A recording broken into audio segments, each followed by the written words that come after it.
Hello everyone and welcome back to Nate's Vintage Trains. Happy New Year! This will be the first video of the year, one that I've been trying to plan out for a little while, but I'm finally getting around to it. Better late than never, I suppose. So, this video I will try to discuss the different scales and gauges in live steam. Live steam can also just refer to ride-on trains or large-scale trains, and we'll get into the different sizes in just a moment here. So, with that being said, and another thing being said right now, I have only had about 4 years of experience in this hobby where I've gotten seriously into it. So, take some stuff here with a grain of salt. This is my research, and some of it can go down quite a bit of a rabbit hole. We'll get to that part in a few minutes here, so with that out of the way, let's talk about the gauges of live steam. The scale will have to be next week's video, as this turned out to go a little longer than I expected. Please do enjoy. Just like the model trains, little tabletop ones, or your garden railways, anything from Z to G gauge, and even a little larger than that, with like gauge 2, gauge 3, Europe and the UK have their own different standards. I'm just going to deal with the American standards here. Live steam has a lot of variety, and they are referred to either by scale or gauge, which can get confusing quite quickly. So here, I will be focusing on the primary ride-on, or better known as live steam scales and gauges for the United States. The gauges range from 2.5 inch gauge to 7.5 inch gauge for the most common. These scales are referenced in two ways. One is scale feet per inch, or the actual scale ratio.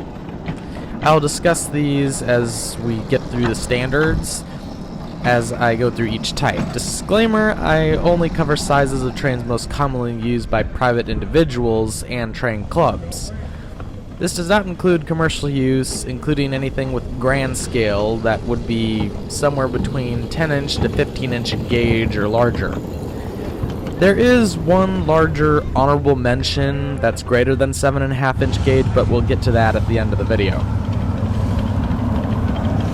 Most of the current live steam standards were established back in the UK by a few people and certain companies back in the 1930s, or even as early as the 1890s, for one example, in the United States.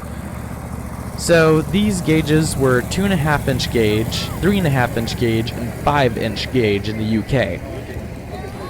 Most prolific of these people was Lillian, nicknamed Curly Lawrence, best known by his pen name LBSC for the railroad he worked on, the London, Brighton, and South Coast Railway. At some point as early as 1893, some locomotives and cars were being built to 7.25 inch gauge, or roughly 1/8 scale, which we will discuss in a moment. Starting with the smallest of these, and the smaller ones are pretty straightforward. This is 2.5 inch gauge. This scale ratio is roughly 1 to 24, exactly about 1 to 22.6, where this is about 1/2 inch equals 1 scale foot.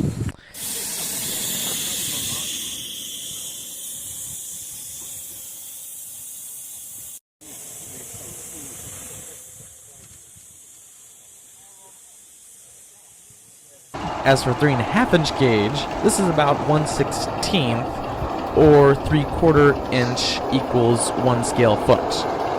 More accurately, this is 1 to 16.1429, very close for the standard gauge prototype, but close enough where a lot of people, and I hope a lot of people, don't get into the particulars about it, but there's always rivet counters.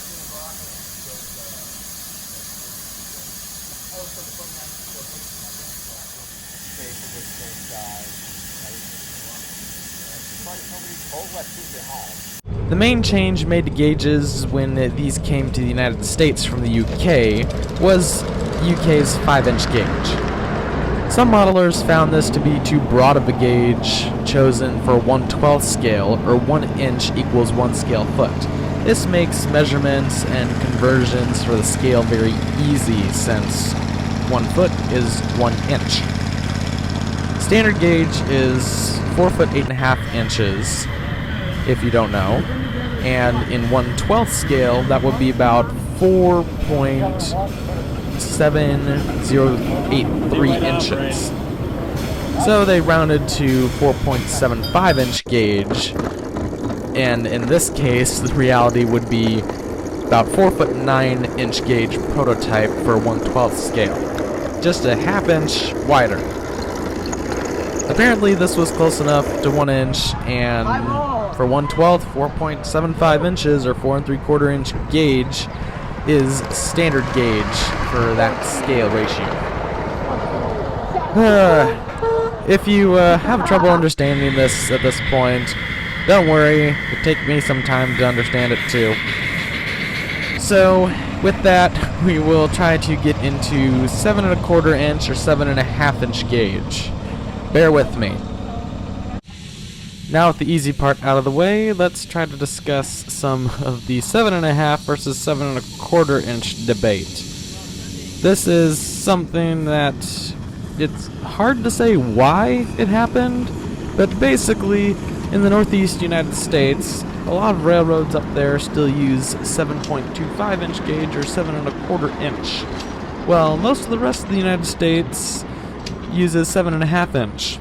And for all intents and purposes, 7 1/4 inch is also the standard gauge for 1 1/2 inch scale in Canada and a lot of other places around the world, especially in the UK where all this originated.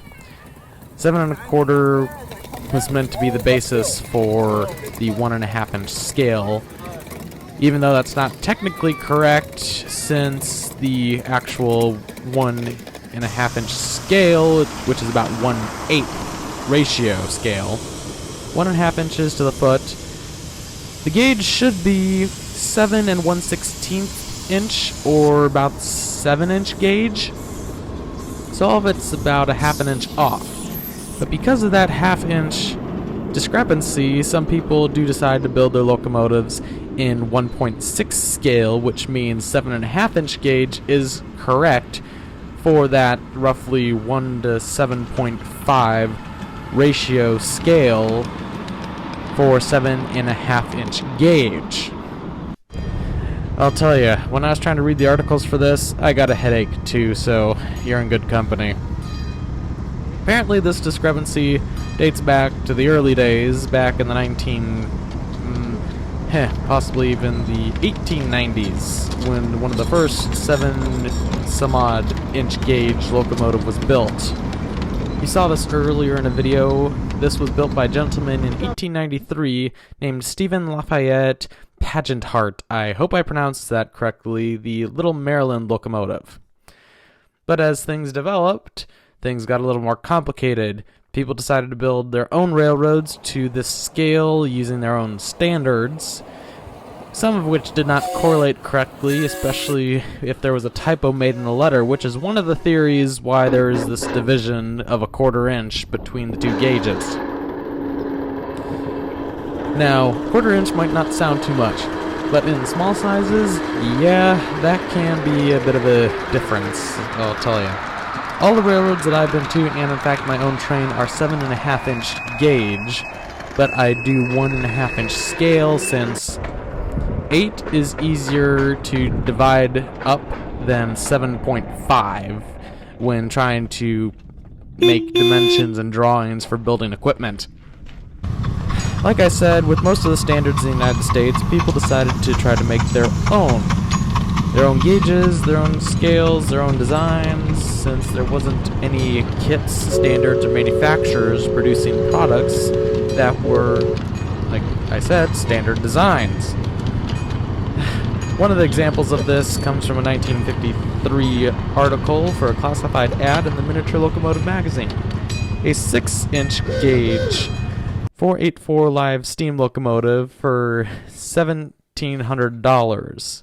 That's being for sale. Wonder how good his luck was with trying to sell that engine. That's not anywhere near 1 inch or 1.5 inch scale.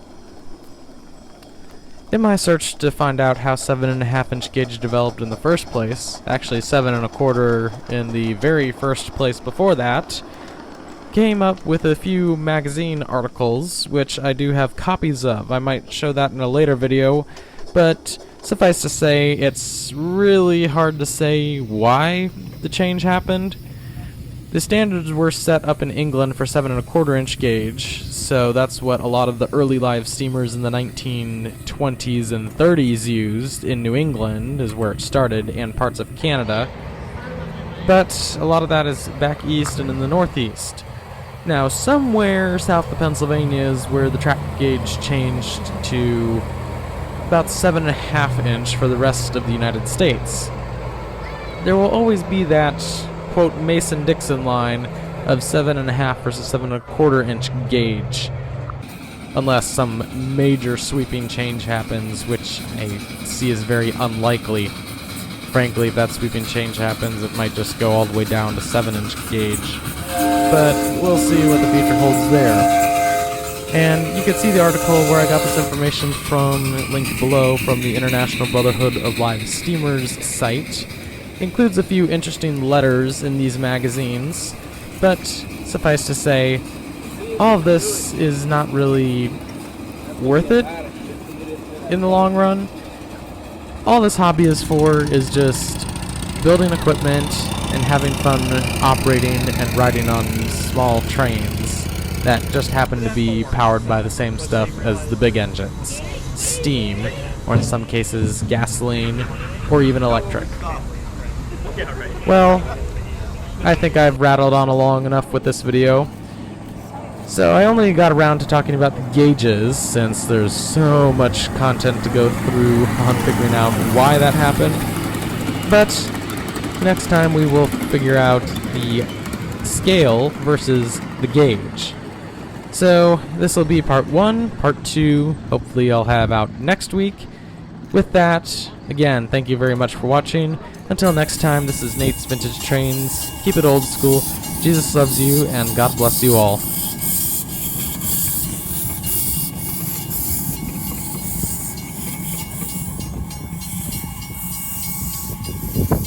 You're clear.